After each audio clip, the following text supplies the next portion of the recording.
Welcome to Separating Firing from Gun Meshes. In this lecture, we are going to be adding in a second gun mesh, one for the first person, one for the third person, so that it basically looks like the gun is still in the hand, everything looks normal. But in order to do that, we are going to have to abstract out all our firing logic into this, a new blueprint component called firing component. We're going to go over how to create blueprint components again and what the difference is between scene components and actor components in case you've forgotten. So let's dive right in. So there's a bit of a problem with our current gun setup, and that is that, well, there's two active gun actors. And let's have a look at our blueprint to confirm all of that. If we go to dynamic NPC behavior TP character, and then in here we have a look at our viewport tab.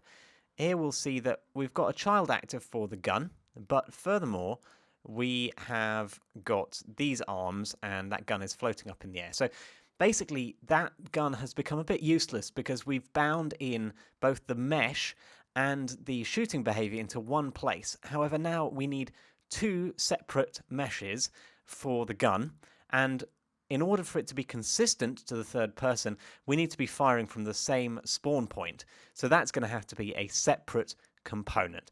Okay, so having said that, let's remove this gun here. And what we're going to do is put in two skeletal meshes for the two different guns. So first things first, I'm going to add one as a child to the FP arms. Look for skeletal mesh, like so. I'll call it gun. Make sure it's a child of FP arms. And look for the skeletal mesh of type SKFP gun. Fantastic. Let's parent socket it to the grip point. And then let's reset the location and rotation so that it's in the arms of that first person view, which it seems to be. That's fantastic. Let's hit save and then copy that component, the gun component, and paste it under the mesh, the third person mesh. That didn't go under the third person mesh. I'm going to have to drag it there and rename it to gun as well. Won't let me use the same thing, so I'm going to call this TP gun for disambiguation. Same thing going for FP for the other gun. I'm going to call that FP gun so that we're consistent. And I am going to make sure the TP gun is parented to the grip point 0. In our case, we called it that.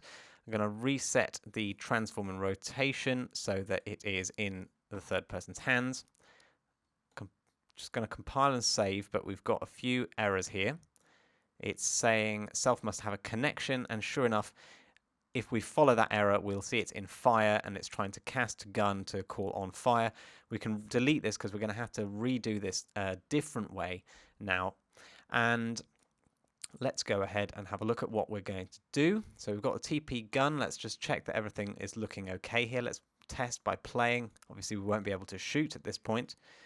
Right, we've got two guns and they've got two guns. That's not quite right. We need to change their visibility. So I'm going to select the TP gun and search for in the details pane owner. And here we're going to say owner no see. So the owner doesn't see the third person gun. And the FP gun we want to see set as owner only see. Compile and save, and let's test that out now. Okay, so I've only got one gun. They've only got one gun. None of us is able to shoot, so if I go up to them, they're just going to be trying to shoot at me, but actually failing to do so. Okay, so that's better. We're already in a much, much better and more solid situation than we were before. But we need to implement shooting. And the way I want to do this is actually do it in Blueprint. It's just going to be a little bit faster to prototype in Blueprint. And I think generally the motto is do it in Blueprint first. If you need performance, if you need to be sharing that code a lot, then it's very easy to convert it down into a C++ component. And we've shown you how to do that in previous lectures. So let's see the challenge slide. I'd like you to create a firing BP component. So what is going to be necessary? Just use a scene component to have a transform. So the base should be scene component. That means that you have a location and rotation. And just a firing method. That's all you're going to have to implement so that we can call that from the firing on the character and use it to spawn a projectile and fire that projectile essentially. and use the transform from the component's location. So that, because it's a scene component, it's got a location, you can use that transform to spawn the projectile right where the component root is, and position and test. Okay, so pause the video and have a go.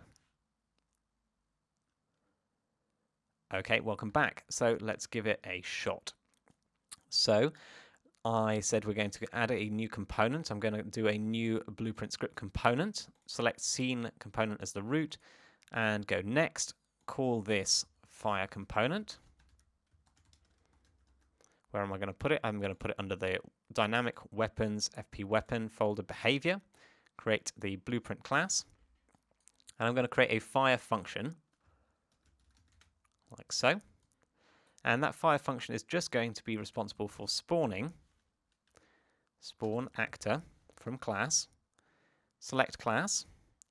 What's the class that I'm going to be spawning? It's going to be the projectile, but which one? Not the ball projectile, but the first person projectile, because that has all the meshes already added to it. Now our transform is just going to be the world transform of our current scene component. So that should be okay. And that should be enough, I think. Let's hit save. And let's make sure that that fire component is in a decent location. Just going to move it up more towards the root of our gun barrel. And I'm going to call it from the fire method here. So having fire component selected, I'm going to drag off the fire method's initial pin and look for the fire function. Let's have a little browse for it. I have got context sensitivity, but there's a lot of stuff showing up. Fire component fire, that's what we need. It's already dragged in my fire component. I'll hit save, and let's go ahead and hit play. Aha, there you go. You can see the projectile being spawned. It's slightly in the wrong location. And furthermore, if I'm looking up and down, it's not actually updating that up and downness. So we are going to have to change some things around that. Firstly, our fire component, I reckon, should have its rotation set essentially by the camera's rotation, because the camera itself has the rotation set. Let's have a look at the details pane, look for rotation. It is using the pawn control rotation, so that should automatically be going up and down. I'll hit save and compile. I've set the fire component in the right place, and let's just position it slightly better than that. There we go. Just struggling to move around the scene here. So this looks, let's make sure it's right in front of the barrel of the first person, and then I will adjust it for, let's do a smaller increment, smaller snap size. So it's right in front of the first person's barrel. Like that should do the trick, and then I'll move the first person assembly, including the FP camera, to match the third person's average kind of location. Something like that should do the trick. And finally, let's make sure the rotation matches as well. So maybe get a top-down view.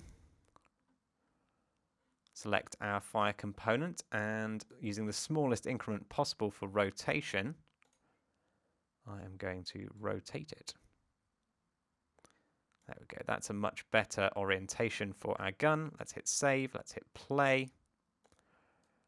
Now, I am firing just fine, but I'm not the only person to worry about. We need to have a look at these guys.